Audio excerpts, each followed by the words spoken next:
Chapter 13, Plant Growth and Development. You have already studied the organization of a flowering plant in chapter 5. Have you ever thought about where and how the structures like root, stem, leaves, flowers, fruits, and seeds arise, and that too in an orderly sequence? You are by now aware of the terms seed, seedling, plantlet, mature plant. You have also seen that trees continue to increase in height or girth over a period of time. However, the leaves, flowers, and fruits of the same tree not only have limited dimensions but also appear and fall periodically and sometimes repeatedly. Why does vegetative phase precede flowering in a plant? All plant organs are made up of a variety of tissues. Is there any relationship between the structure of a cell, tissue, and organ and the function they perform? Can the structure and function of these be altered? All cells of a plant are descendants of the zygote. The question is then why and how do they have different structural and functional attributes? Development is the sum of two processes, growth and differentiation. To begin with, it is essential and sufficient to know that the development of a mature plant from a zygote, fertilized egg, follow a precise and highly ordered succession of events. During this process, a complex body organization is formed that produces roots, leaves, branch, flowers, fruits, and seeds, and eventually they die. The first step in the process of plant growth is seed germination. First step is seed germination. The seed germinates when favorable conditions for growth exist in the environment. In the absence of such favorable conditions, the seeds do not germinate and goes into a period of suspended growth or rest. Once favorable conditions return, the seeds resume metabolic activities and growth take place.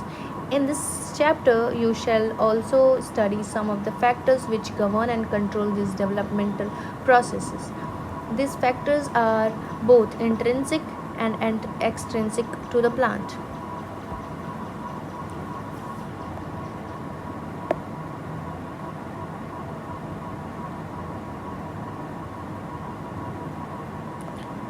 This figure you need to look out clearly. Growth. Growth is regarded as one of the most fundamental and conspicuous characteristics of a living being. What is growth? Growth can be defined as an irreversible permanent increase in size of an organ or its part or even of an individual cell. Generally, growth is accompanied by metabolic process, both anabolic and catabolic, that occur at the expense of energy. Therefore, for example, expansion of a leaf is growth. How would you describe the swelling of a piece of wood when placed in water? It is called imbibition. Now, plant growth generally is indeterminate. Plant growth is unique because plants retain the capacity for unlimited growth throughout their life. This ability of the plants is due to the presence of meristems at certain locations in their body. The cells of such meristems have the capacity to divide and self-perpetuate. The product, however, soon loses the capacity to divide, and such cells make up the plant body. This form of growth, wherein new cells are always being added to the plant body by the activity of the meristem, is called the open form of growth. What would happen if the meristem ceases to divide? Does this ever happen? In earlier classes, you have studied about the root apical meristem and the shoot apical meristem. You know that they are responsible for. This is the shoot apical meristem. This is the root apical meristem, vascular cambium, root, and shoot. Now, you know that they are responsible for the primary growth of the plants and principally contribute to the elongation of the plants along their axis. You also know that in dicots, plants, and gymnosperm, the lateral meristem, vascular cambium, core cambium appear later in life. These are the meristems that causes the increase in the girth of the organs in which they are active. This is known as secondary growth of the plants. Growth is measurable. Growth at a cellular level is principally a consequence of increase in the amount of protoplasm. Since increase in protoplasm is difficult to measure directly, one generally measures some quantity which is more or less proportional to it. Growth is therefore measured by a variety of parameters, some of which are increase in fresh weight, dry weight, length, area, volume, and cell number.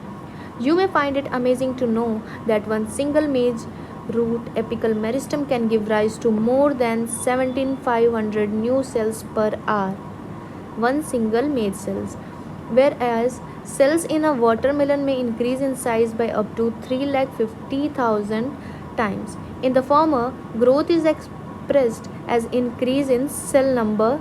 The latter expresses growth as increase in size of the cell. While the growth of a pollen tube is measured in terms of its length, an increase in surface area denotes the growth of a dorsiventral leaf. Phases of growth.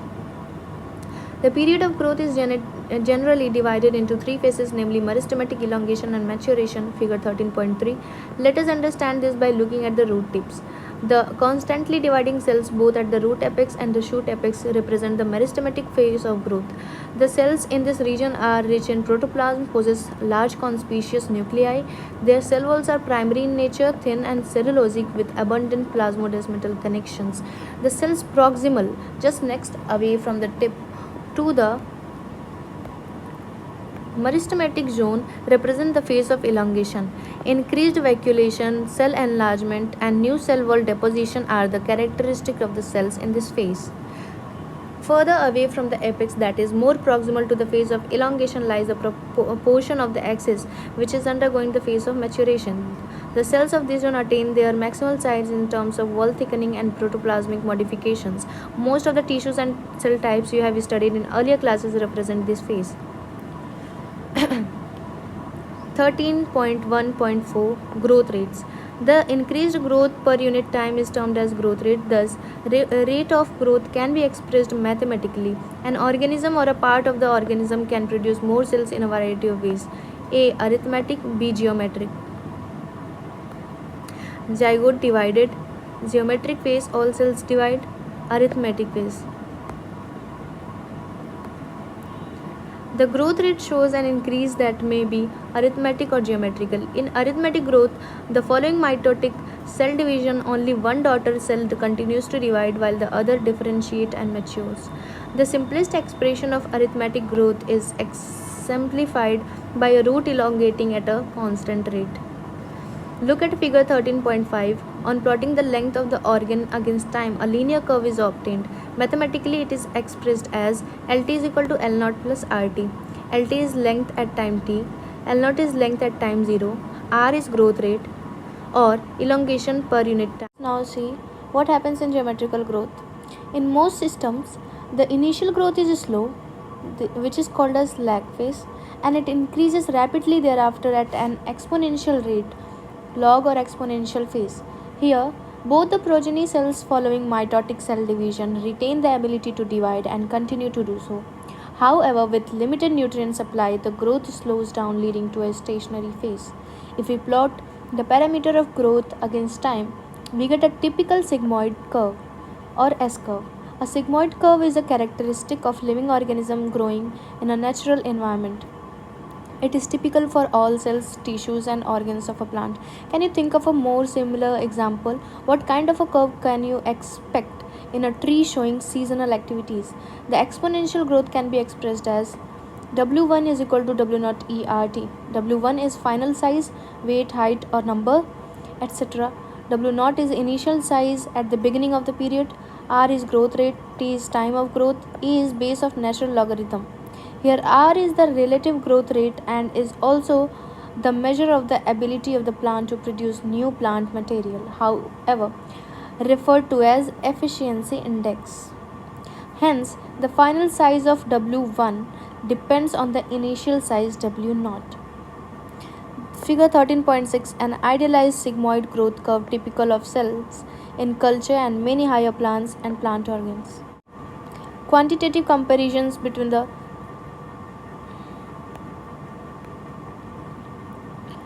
Figure 13.7. Figure 13.7. Dramatic comparison of absolute and relative growth rates. Both leaves A and B have increased their area by 5 cm square in a given time to produce A1 and B1 leaves. Quantitative comparison between the growth of living system can also be made in two ways. Measurement and the comparison of total growth per unit time is called the absolute growth rate. The growth of the given system per unit time expressed on a common basis, example per unit initial parameter, is called the relative growth rate. In figure 13.7, two leaves A and B are drawn that are of different sizes but shows in absolute increase in area in that given time to give leaves A1 and B1. However, one of them shows much higher relative growth rate. Which one and why? It is explained here. Conditions for growth 13.1.5. Why do you not try to write down what you think are necessary conditions for growth? This list may have water, oxygen, nutrients as very essential elements for growth. The plant cells grow in size by cell enlargement, which in turn requires water. Turgidity of cells helps in extension growth.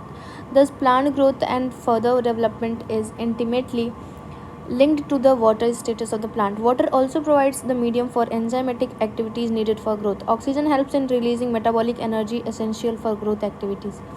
Nutrients, macro and micro essential elements, are required by plants for the synthesis of protoplasm and act as source of energy. In addition, every plant organism has an optimum temperature range best suited for its growth. Any deviation from this range could be detrimental to its survival. Environmental signals such as light and gravity also affect certain stages of growth. Differentiation, dedifferentiation, and redifferentiation 13.2. The cells derived from root apical and shoot apical meristems and cambium differentiate and mature to perform specific functions.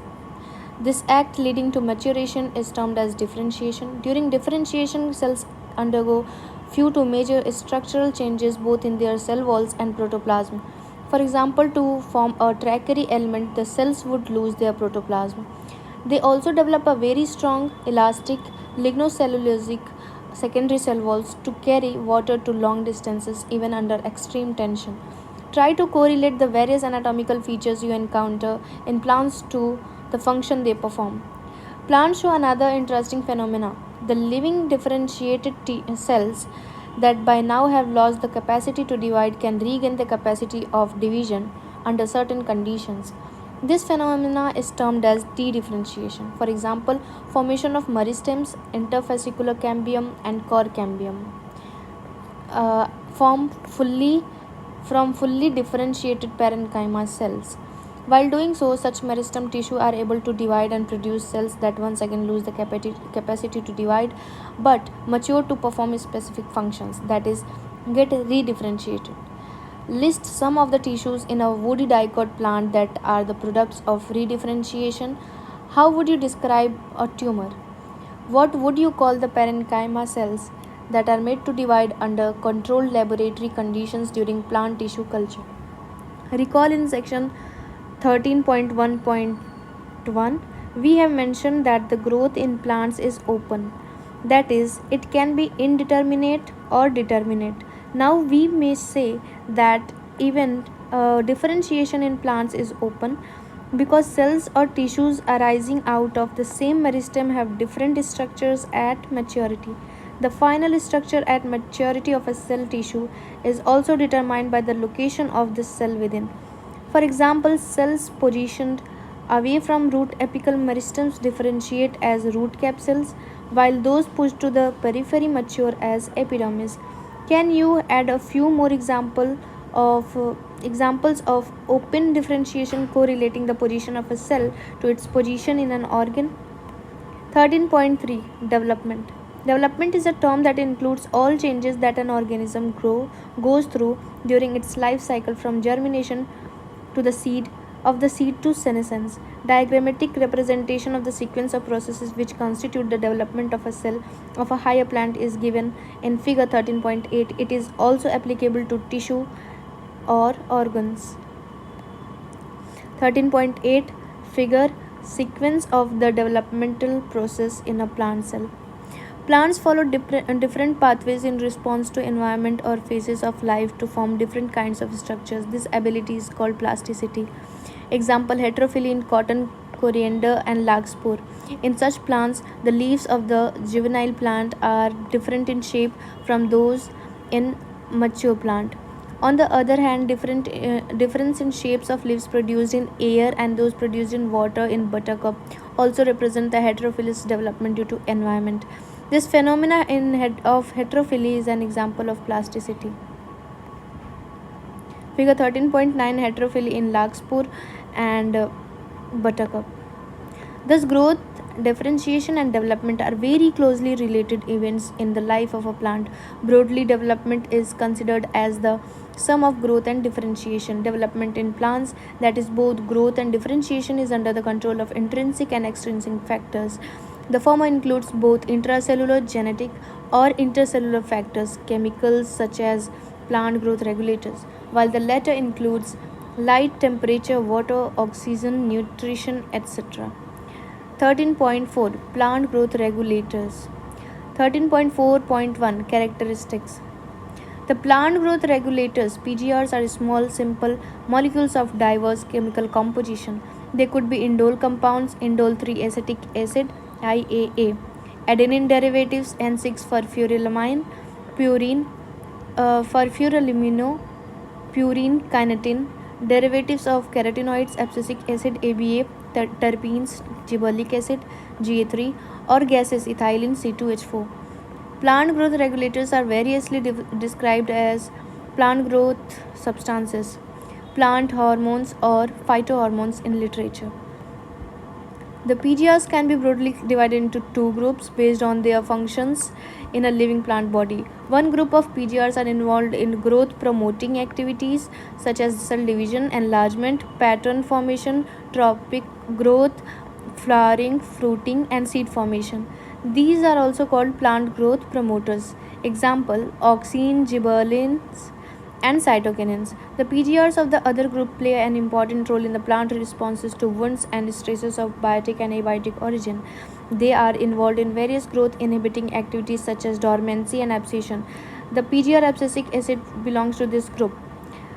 The gaseous PGR, ethylene, could fit either of the group, but it is largely an inhibitor of growth activities. 13.4.2, the discovery of the plant growth regulators. Interestingly, the discovery of each of the five major groups of PGRs have been accidental.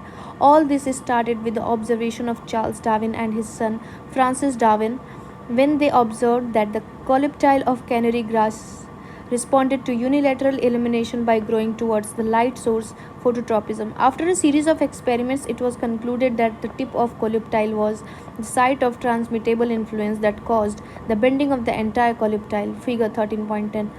Auxin was isolated by F.W. Wendt from tips of calyptyle of oat seedlings. Figure 13.10. Experiment used to demonstrate that tip of the calyptyle is the source of auxin. Arrows indicate the direction of light. The Bacane foolish seedling, the disease of rice seedlings, was caused by a fungal pathogen Gibberella fujikuroi. E. Kurosawa, 1926, reported the appearance of symptoms of the disease in rice seedlings when they were treated with sterile filtrates of the fungus. The active substances were later identified as gibberellic acid.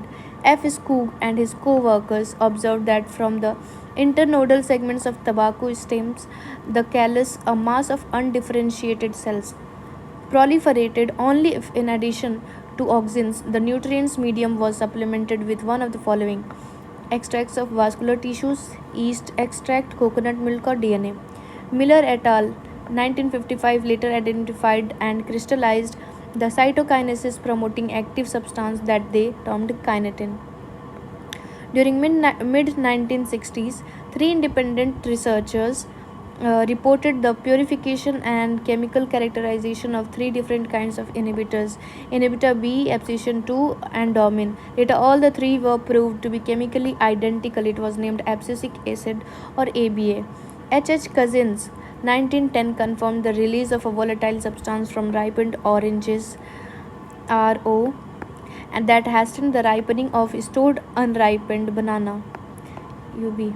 Unripened banana. Later, this volatile substances was identified as ethylene, a gaseous PGR.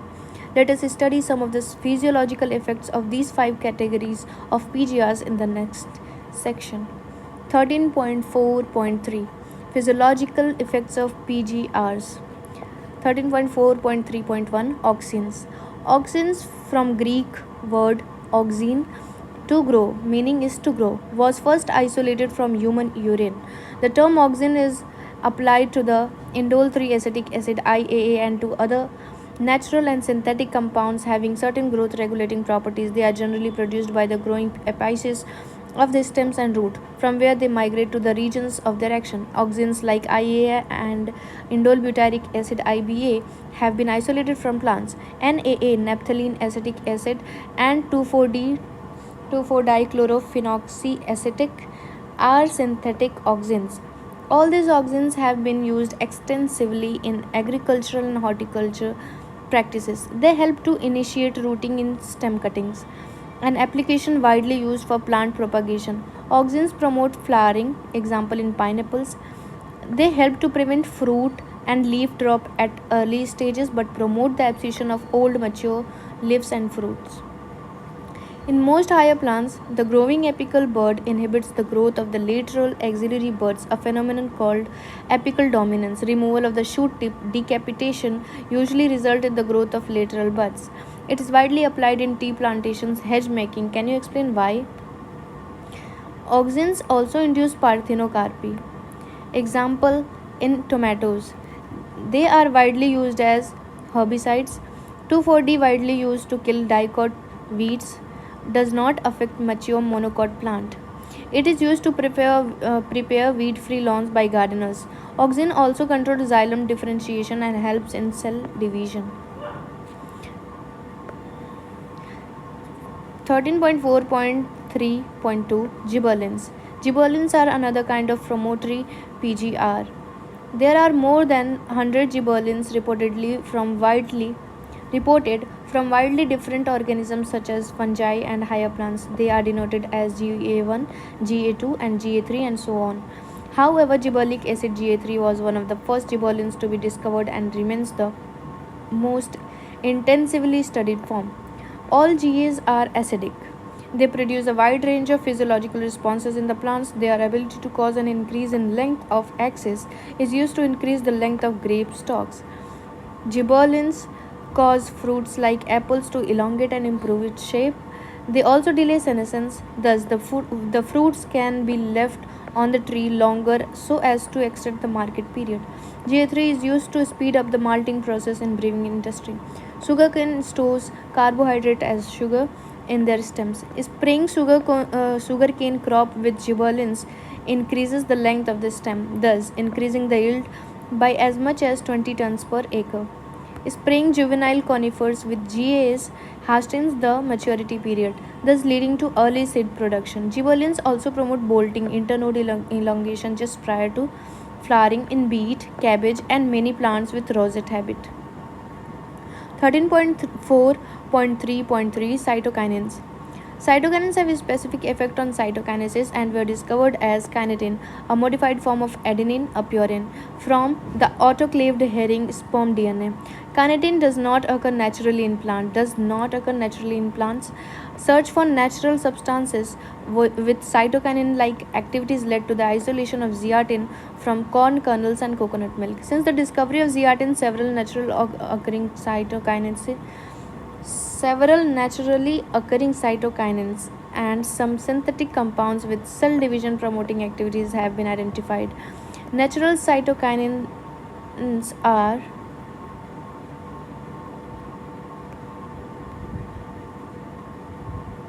synthesized in regions where rapid cell division occurs, for example, root apices, developing shoot buds, young fruits. It helps to produce new leaves, chloroplast in leaves, lateral shoot growth, and adventitious shoot formation. Cytokinins help overcome the apical dominance. They promote nutrient mobilization, which helps in the delay of leaf senescence. 13.4.3.4 Ethylene. Ethylene is a simple gaseous PGR. It is synthesized in large amount by tissues undergoing senescence and ripening fruits. Influences of ethylene on plants include horizontal growth of seedlings, swelling of the axis, and apical hoop formation in dicot seedlings. Ethylene promotes senescence and abscission of plant organs, especially of leaves and flowers. Ethylene is highly effective in fruit ripening. It enhances the respiration rate during the ripening of the fruit. This rise in rate of respiration is called respiratory climactic. Ethylene breaks seed and bud dormancy, initiate germination in peanut seeds, sprouting of potato tubers. Ethylene promotes rapid internode or petiole elongation in deep water rice plants. It helps leaves and upper parts of the shoot to remain above water. Ethylene also promotes root growth and root hair formation, thus helping the plants to increase their absorption surface. Ethylene is used to initiate flowering and for synchronizing fruit set in pineapples. It also induces flowering in mango. Since ethylene regulates so many physiological processes, it is one of the most widely used PGR in agriculture. The most widely used compound as source of ethylene is ethaphone. Ethaphone is in an aqueous solution is readily absorbed and transported within the plant and releases ethylene slowly. Ethaphone hastens the fruit ripening in tomatoes and apples, and accelerates abscission in flowers and fruits, thinning of cotton, cherry, and walnut. It promotes female flowers in cucumbers and thereby increasing the yield. Abscisic acid. As earlier mentioned, abscisic acid ABA was discovered for its role in regulating abscission and dormancy. But like other PGRs, it also has other wide ranging effects on plant growth and development. It acts as a general plant growth inhibitor and an inhibitor of plant metabolism. ABA inhibits seed germination. ABA stimulates the closure of stomata and increases the tolerance of plants to various kinds of stresses. Therefore, it is also called the stress hormone. ABA plays an important role in seed development, maturation, and dormancy. By inducing dormancy, ABA helps seeds to withstand desiccation and other factors unfavorable for growth. In most situations, ABA acts as an antagonist to GAs, gibberellic acids. We may summarize that for any and every phase of growth, differentiation, and development of plant, one or the other PGR has some role to play. Such roles could be complementary or antagonist. These could be individualistic or synergistic.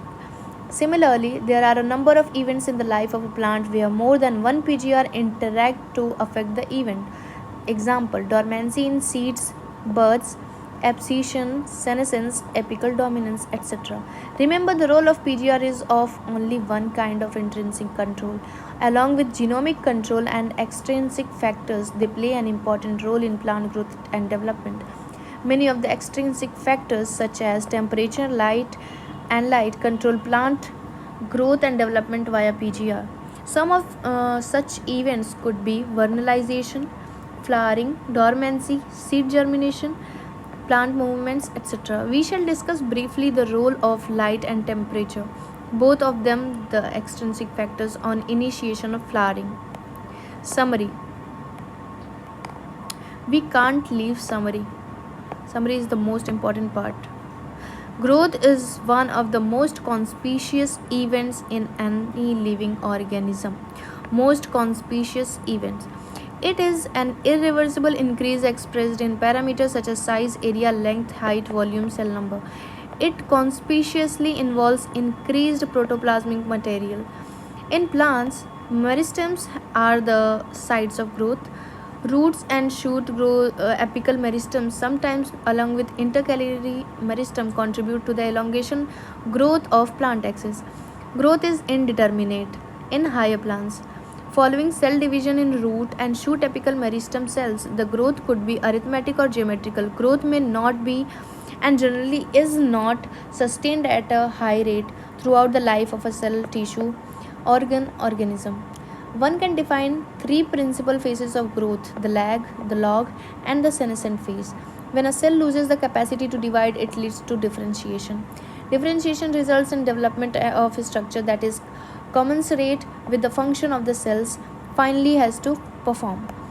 General principles for differentiation for cell, tissue, and organs are similar. A differentiated cell may de-differentiate and then re-differentiate.